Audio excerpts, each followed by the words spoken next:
soul meets soul. Two people stand face to face on an impossible bridge, one from Brooklyn, one from Seoul, separated by 8,000 miles, standing in the same moment. The woman behind them speaks quietly. You were never meant to be strangers. How did they get here? 72 hours earlier. They say identity begins at birth, a name, a place, a story handed down before you can speak. But for Malik Johnson, identity has always felt like something unfinished. Malik is 26. He lives in Brooklyn, works night shifts at a 24-hour bodega on Flatbush Avenue, and walks through the city like he's carrying a weight no one can see. He speaks when necessary. He trusts almost no one. Tonight, he's restocking energy drinks at 3 a.m. when a customer enters, an elderly Korean woman who stares at him with an expression he can't read. Recognition? Fear? She opens her mouth to speak, then shakes her head and leaves without buying anything. It's the third time this month someone has looked at him like they've seen a ghost. His mother died when she was young. His father, he was told, left before he mattered. That explanation never sat right with him, but it was all he had. What they didn't tell him was that his mother spent her final months writing letters to an address in Seoul that were all returned unopened. What they didn't tell him was that she died whispering a name, Soo-Jin. Across the world in Seoul, Soo-Jin moves through life with the same quiet distance. At 25, she is sharp, intelligent, and works as a data analyst for a major tech firm. She's excellent at finding patterns in chaos, except when it comes to her own life. Though Korean by birth, Soo-Jin has always been treated like an exception, like proof of something inconvenient. Her skin is darker than most, her features different. The kids at school called her mixed with the kind of venom that made the word feel like a weapon. She learned early not to ask why her mother never spoke about her father, or why certain relatives avoided her gaze, why family photos were always cropped just so, leaving her on the edge of the frame, why her maternal grandmother would sometimes stare at her with tears streaming down her face, then turn away without explanation. She learned to survive by staying guarded. Tonight, Soo-Jin works late at her office. The building is nearly empty. She's analyzing data streams when something catches her eye, an anomaly, a pattern she's never seen before.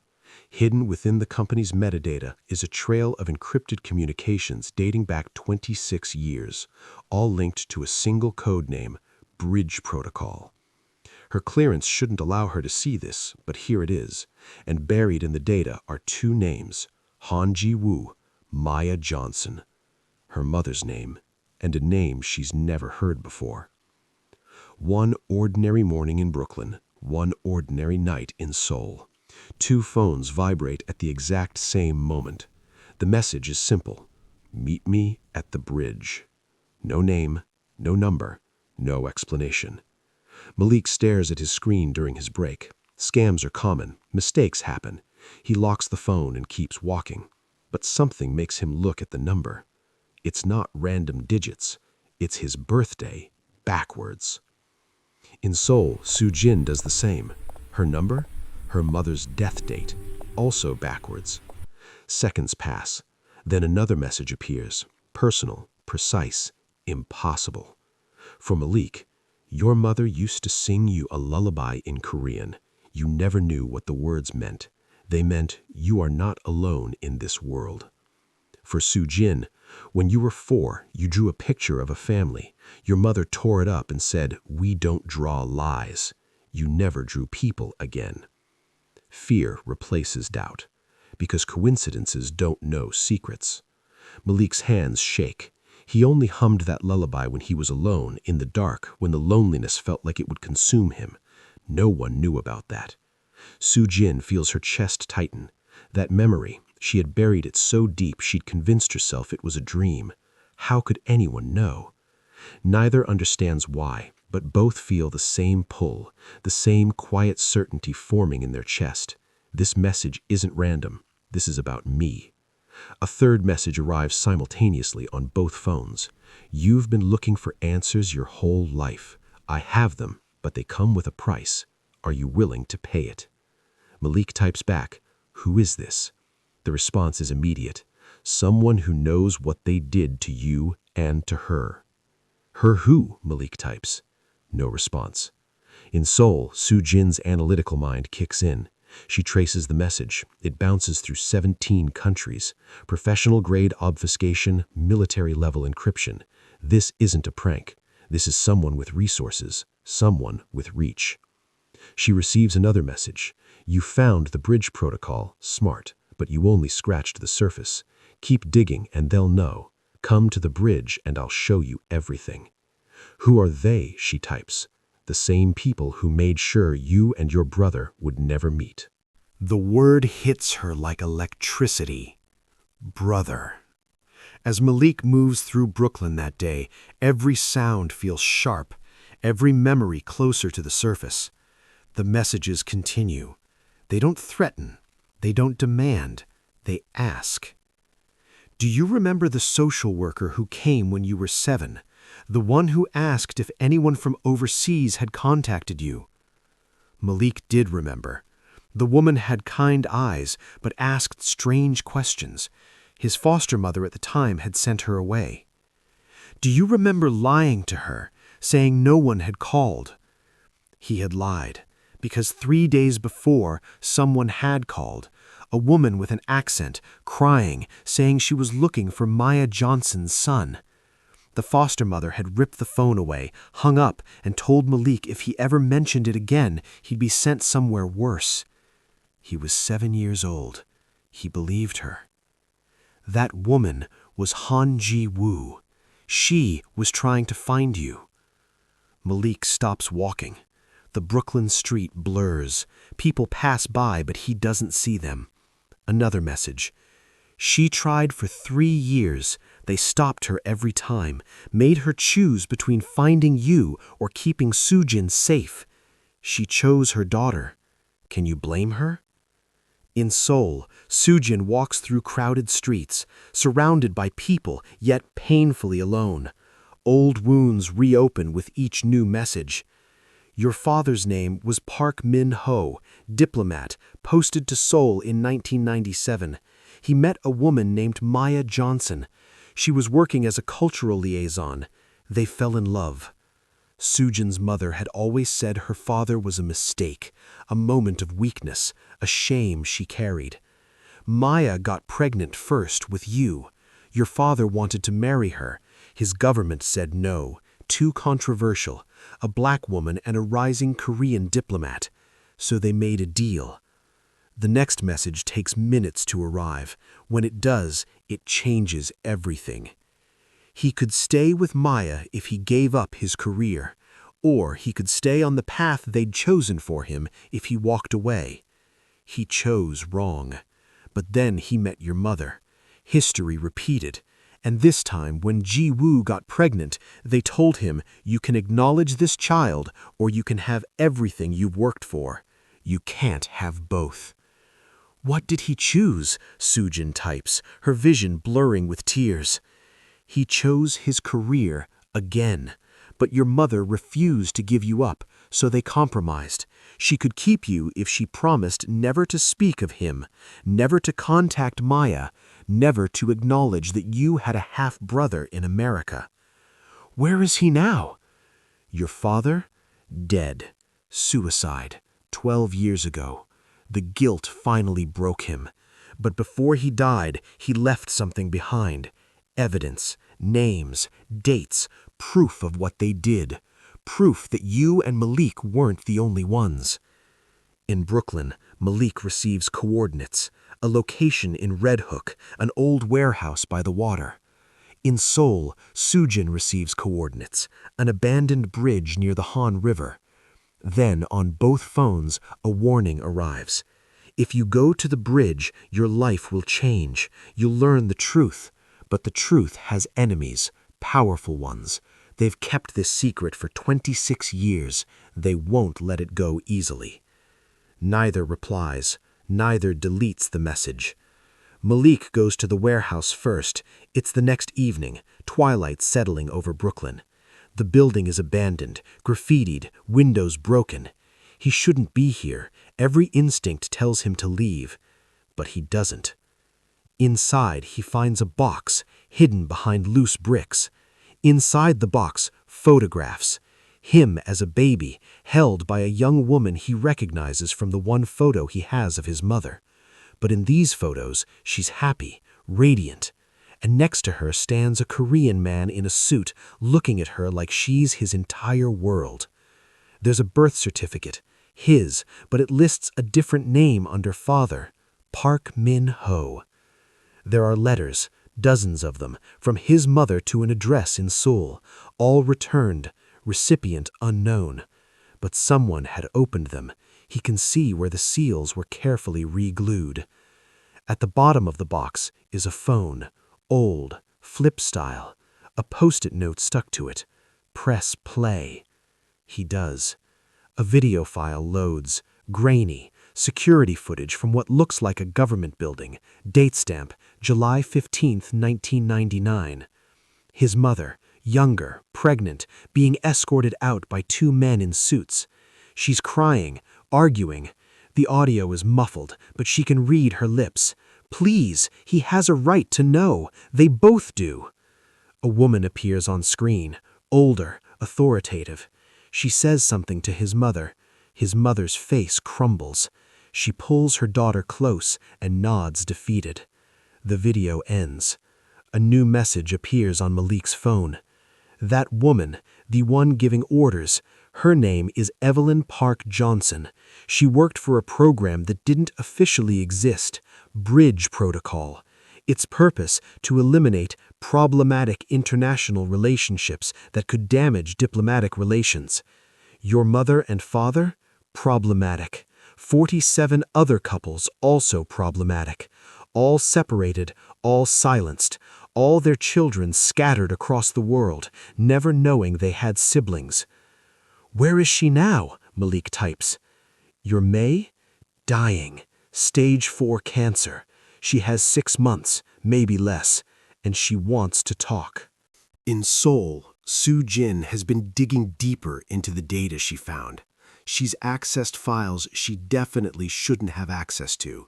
Government records, diplomatic cables, all encrypted, all marked classified.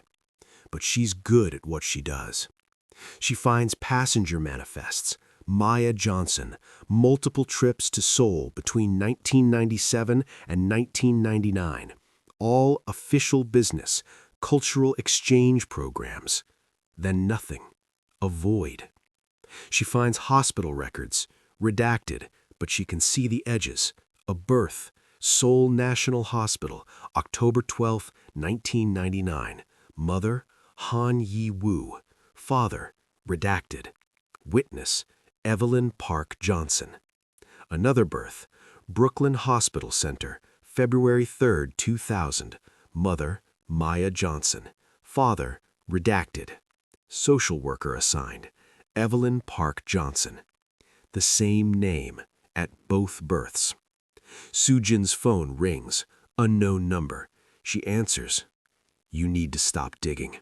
A woman's voice, American accent, tired but firm. Who is this? Someone who's trying to keep you alive. You've triggered alarms. People are watching now. If you keep going, they'll know you know. Know what? A long pause. That you were stolen. That your brother was stolen.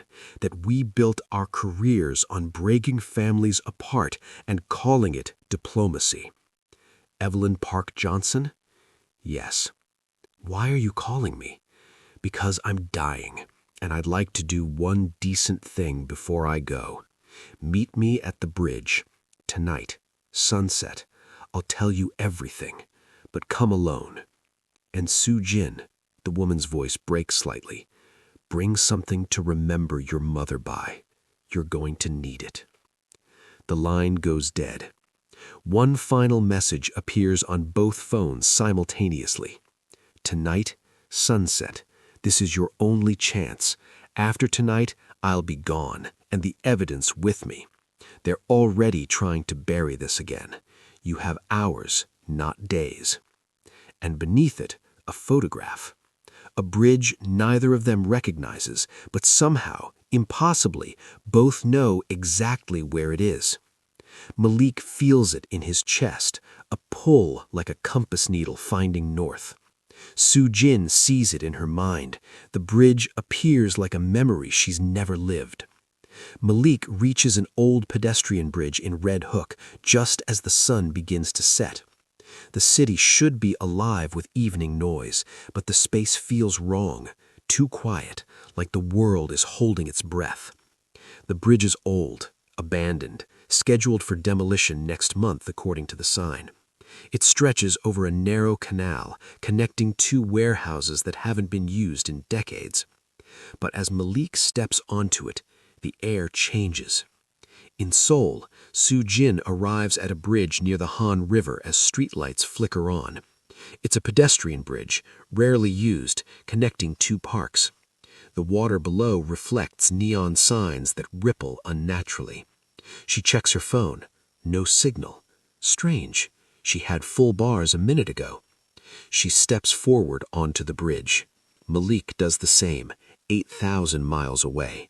And then, the sound fades, traffic disappears, voices vanish, even the wind goes still.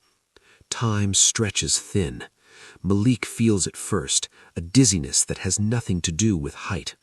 The bridge beneath his feet seems solid, but his perception of it wavers, like he's seeing two places at once. Soo-Jin experiences the same thing. The neon lights of Seoul blur and blend with something else. Different lights, different city. She should be terrified. Instead, she feels calm, like coming home to a place she's never been. The air around them shimmers like heat rising from pavement.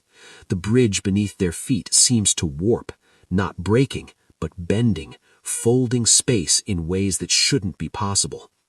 Malik sees cracks appear in reality itself. Through them, he glimpses another place, another bridge, another person. Soo-Jin sees the same cracks. Through them, she sees Brooklyn and a man who looks... No, it's not possible. Malik looks up. Soo-Jin looks up. They stand face to face on the same bridge, suspended in the same moment. Two cities folded into one impossible space. No screens, no mirrors, no explanations, just breath. For a long moment, neither speaks. They don't need to. Something deeper than logic tells them both. This isn't coincidence. Malik sees his own eyes looking back at him. Different face, different life, same loss. Soo-Jin sees her own loneliness reflected. Different language, different continent, same emptiness. A voice breaks the silence behind them. You finally came. The woman steps forward slowly. Evelyn Park Johnson, late 50s, calm, tired. She carries the weight of someone who has lived too long with secrets. She's standing in both places at once, just like them, or perhaps she's the bridge itself. I'm sorry it had to be this way, but you needed to choose to come. Otherwise, you'd never believe me. Malik's voice is tight. What is this? How... Technology your governments don't admit exists, Evelyn says simply. Quantum entanglement on a macro scale. We've been able to do this for 15 years. We used it to separate families. Tonight, I'm using it to bring one back together. Who are you? Soo-Jin demands. Someone who made a terrible mistake, a long time ago. Evelyn's expression darkens. I was 28 when they recruited me. Brilliant career ahead. I spoke 6 languages. I understood how to navigate power, and I believed I was doing important work. She gestures around them. Bridge Protocol, that's what we called it. A secret program designed to manage incompatible relationships between people from different nations. Relationships that could complicate diplomacy, create political liabilities. We didn't break laws, we just made inconvenient truths disappear. Our parents? Malik says. Evelyn nods. Your mother, Malik, was extraordinary. Maya Johnson. She worked as a cultural liaison during a joint U.S.-Korea education initiative. Brilliant woman, spoke Korean fluently, understood the culture better than most diplomats who'd been there for years. She turns to Soo-Jin. Your father, Min-ho, was being groomed for important positions, ambassador track. His family had connections going back generations. When he met Maya, it was explosive. They tried to keep it quiet. They failed. What happened? Soo-Jin's voice is barely a whisper. I happened, Evelyn says bitterly. I was assigned to manage the situation. I told Maya she could stay with him if she wanted, but it would destroy his career and possibly create an international incident. I told Min-ho that choosing her would be a betrayal of his country, his family, his future. He left her? Malik says. He tried to, Evelyn corrects, but he couldn't stay away. 3 months later, they were together again. This time, Maya was pregnant. With you, Soo-Jin. Soo-Jin staggers back. No, I'm Korean. My mother was... Your mother was Ji-woo. She was Min-ho's assistant, sweet woman, completely in love with him. He was still in love with Maya. But Maya, she saw what this was doing to him, the pressure, the threats. So she did something I've never seen before or since. Evelyn's voice cracks. She walked away, told him she had a miscarriage, moved back to the States, gave up everything so he could have the life everyone expected of him. She was already gone when we realized she hadn't lost the baby. She'd hidden the pregnancy, had you in secret, was raising you alone in Brooklyn. Malik feels like the ground is falling away. Me? You, Evelyn confirms. You were born 14 months after Soo-Jin. By then, Min-ho was engaged to Ji-woo. Political match. Good optics. He was trying to do the right thing, trying to build the life everyone wanted for him. Then he found out Maya had lied, that he had a son, that you existed. He tried to come for me? He tried to come for you. He was going to leave everything, acknowledge both his children, face the scandal, build something real, even if it cost him everything. Evelyn's hands shake. I stopped him. I told Ji-woo about you, told her that if Min-ho left, she and Soo-Jin would be disgraced, that Soo-Jin would grow up as the discarded daughter, that his choice would destroy 3 lives instead of just 1. Soo-Jin made him choose? He chose his career again, but this time Ji-woo insisted on one condition. If he was going to deny you both, that at least Soo-Jin deserved to be acknowledged, raised properly, protected. Evelyn looks at Soo-Jin. Your mother loved you so much. She knew the truth would hurt you, but she thought not knowing would hurt less. She was wrong, Soo-Jin whispers. Yes, she was. Evelyn reaches into her coat and pulls out a small device, an old voice recorder. Before your mother died, Malik, she recorded this for you. She made me promise to give it to you if you ever found out the truth. She knew, somehow she knew, that I wouldn't be able to live with this forever. She presses play. A woman's voice, weak but clear, fills the impossible space between Brooklyn and Seoul. Malik, baby, if you're hearing this, it means someone finally told you. I'm so sorry I couldn't tell you myself. I'm sorry I let them scare me into silence. Malik's breath catches. You have a sister. Her name is Soo-Jin. She's in Seoul. She's brilliant and strong, and she doesn't know you exist. But you need to know about her. You need to know that somewhere in this world, someone shares your blood who understands what it's like to be caught between worlds. The voice pauses, a cough, then stronger. Your father, his name was Min-ho, and I loved him. God, I loved him so much. But love wasn't enough. The world wouldn't let it be enough. He made choices I can't defend. But Malik, listen to me. Those were his choices. Not yours, not your sister's. You were both wanted. You were both loved. Don't let them make you believe otherwise." Another pause, a cough, then stronger. "I tried to reach out, tried to find her. They stopped me every time, made it clear that if I pushed, they'd take you too, said I was an unfit mother, threatened to prove it. So I stopped trying. I kept you safe the only way I knew how, by pretending half of you didn't exist." Her voice breaks. "I'm so sorry, baby. I'm so sorry I wasn't braver. I'm sorry I chose fear over truth. But if you're hearing this, then maybe something good can still come from all this pain. Find her. Find Soo-Jin. And when you do, tell her that her father talked about her. In the end, when the guilt was eating him alive, he told me about her. Said she had your eyes. Said she deserved better than what he gave her." The recording crackles. "Don't let them win, Malik. Don't let them make you strangers. Your family, that matters. That's real. Everything else is just fear dressed up in policy." A long breath. Then, "I love you. I'm sorry. And somewhere out there, you have a sister who needs you as much as you need her, even if she doesn't know it yet." The recording ends. Silence settles over the bridge like snow. Malik's face is wet. He didn't realize he was crying.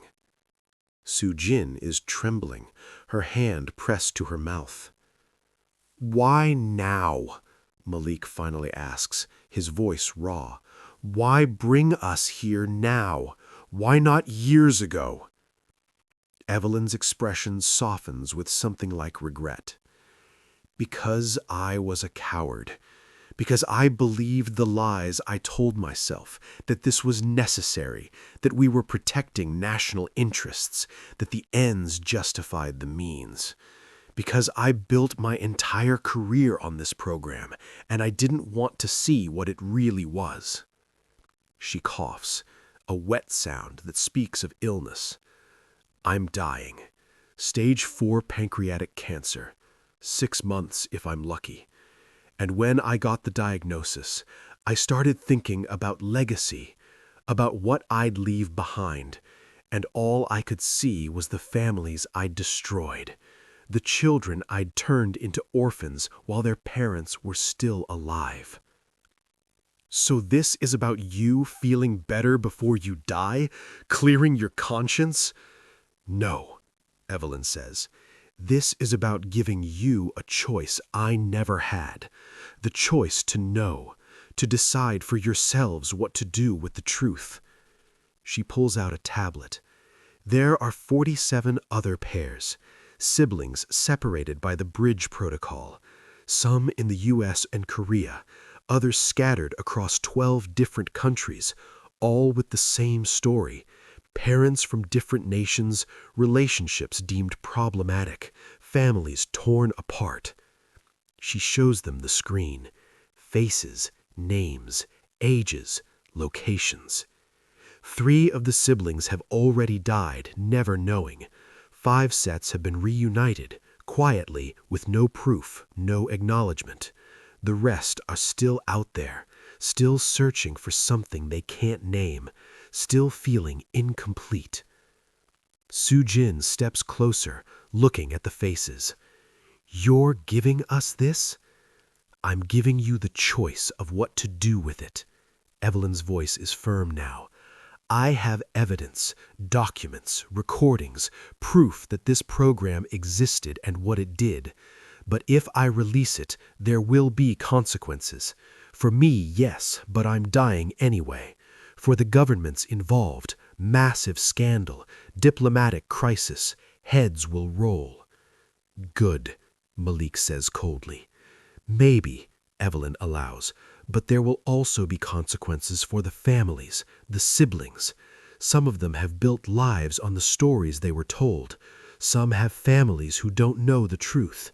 Some work in positions where this revelation would destroy them. I can't make that choice for them, but you two, you can. She looks between them. You were never meant to be strangers, but now you are, and you have to decide what that means. Do you walk away, go back to your separate lives and pretend this conversation never happened? Or do you choose each other, choose the truth, choose to burn down the lies even if it means burning down everything built on top of them? The bridge beneath them seems to pulse, as if responding to the weight of the question. Malik looks at Soo-Jin, really looks at her. He sees himself in her expression, the guardedness, the loneliness, the hunger for connection that's been starved for so long it's become almost invisible. Soo-Jin looks at Malik. She sees the anger she spent 25 years pretending she didn't feel, the rage at abandonment dressed up as choice, the grief for a parent who was taken before they could even be missed. This bridge won't hold forever, Evelyn says quietly. This moment, this connection, it's fragile. The technology burns out after one use. If you walk away now, you'll go back to your separate worlds. You might be able to find each other again someday, with time and resources, but you'll never have this moment again, this certainty, this proof that you're not alone. She pauses. Or you can choose each other, build something new, not to fix the past, we can't do that, but to create something they never intended, a family that exists in spite of them, a truth that refuses to stay buried. Malik feels something breaking open in his chest. 26 years of careful distance, of not letting anyone close enough to hurt him, of pretending he didn't need what everyone else seemed to have, all of it cracking like ice in spring. Soo-Jin feels it too, the walls she's built, the story she's told herself about being better off alone, about not needing the messy complications of family, all of it revealed as the lie it always was. There are others like you, Evelyn adds quietly, 47 other pairs that were separated the same way. If you want to find them, if you want answers, I can help. I have 6 months, maybe less, but I can use that time to help you reach them, to give them the same choice I'm giving you. Why would you do that? What's in it for you? Nothing, Evelyn says simply. I'm dying. I don't get redemption. I don't get forgiveness. I just get to die knowing I tried to undo a fraction of the damage I caused. That's all. Malik takes a slow breath. The anger is still there, the betrayal, the grief for all the years that were stolen. But underneath it, something else is growing. I spent my whole life wondering why I felt incomplete. Like I was missing something I couldn't name. Like there was a part of me that existed somewhere else, and I just had to find it. People told me that was normal, that everyone feels that way sometimes, but I knew it was different for me. Soo-Jin nods, her voice thick with emotion. Me too. I used to have dreams of a life I wasn't living, a language I didn't speak, a face I'd never seen but somehow knew. I thought I was going crazy. My mother took me to therapists. They said I was processing trauma, creating fantasy worlds to cope with not having a father. But it wasn't fantasy, was it? No, it was memory, or maybe something deeper than memory, connection. They step toward each other. Not as victims of the past, but as authors of what comes next. We choose each other, Soo-Jin says, and her voice doesn't shake. It's the surest thing she's said in her entire life. Malik nods. We choose the truth, all of it, even the parts that hurt, especially those parts. Evelyn exhales, relief, or maybe release. Then it begins here. She hands Malik a USB drive. Everything I have. Documents, recordings, names, the full scope of bridge protocol. What you do with it is up to you, but I'd suggest you move fast. There are people who don't want this coming out, people with power and resources who've spent decades keeping this buried. Let them try, Soo-Jin says, and there's steel in her voice Malik recognizes. It's the same steel he hears in his own when he's backed into a corner and decides to fight. The bridge beneath them steadies. The shimmer in the air begins to fade, but the connection, the bond that's been growing between them with every word, every shared moment of understanding, that remains. You have 48 hours before they figure out what I've done, Evelyn says. Use them wisely. Find somewhere safe. Make copies of everything. And when you're ready, when you've decided how to move forward, there's a journalist in London named Sarah Chen. She's been investigating international adoption irregularities for 5 years. She'll listen. She'll believe you. And she has the platform to make people pay attention. What about you? Malik asks. I'll be fine, or I won't be. Either way, it doesn't matter anymore. Evelyn's smile is sad. I made my choices. Now I get to live with them, or die with them. But you get to make different choices, better ones. The bridge begins to dissolve. Not all at once, but slowly, like fog burning off in sunlight. Wait, Soo-Jin says urgently. When this ends, how do we find each other? You already have, Evelyn says. Look at your phones. They do. New contacts have appeared, each other's numbers, addresses, everything they need. The bridge is closing, Evelyn says. You need to go, both of you, now. Malik reaches out, and for a moment his hand passes through the space where Soo-Jin stands, like touching smoke. Then the sensation solidifies. He feels her hand in his, warm, real, solid. I'll find you, he says. As soon as I'm back, I'm getting on a plane. I don't care what it costs. I'll meet you halfway. Tokyo. There's an airport hotel. International ground, neutral territory.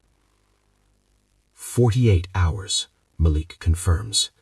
The bridge pulls them apart. Space reasserts itself. The impossible moment fractures.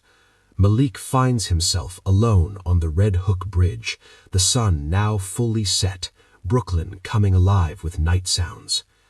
Soo-Jin stands alone in Seoul, streetlights bright, the city humming around her like it never stopped. Both of them hold their phones. Both of them have proof that what just happened was real, and both of them have a choice to make about what comes next. As dawn begins to break over both cities, separated by hours but connected by something deeper than time zones, Malik and Soo-Jin move. Not toward each other yet, not across the bridge, but preparing for the journey, making plans, booking flights, downloading files, creating backups. They don't cross the bridge. They don't leave it behind. They carry it with them, not as a boundary, but as a beginning. They text each other, simple messages. I'm scared. Me too. What if this changes everything? It already has. No going back. No going back. 18 hours later, Malik boards his flight at JFK. He carries everything that matters in a single backpack. Soo-Jin boards hers at Incheon. Same determination, same fear, same hope. Both planes lift off within minutes of each other. Somewhere over the Pacific, flying toward the same destination, two siblings who spent their entire lives as strangers are finally coming home to each other. And somewhere in a hospital bed in Virginia, Evelyn Park Johnson watches news alerts on her tablet. Breaking: classified government program under investigation. International diplomatic crisis brewing over family separation allegations.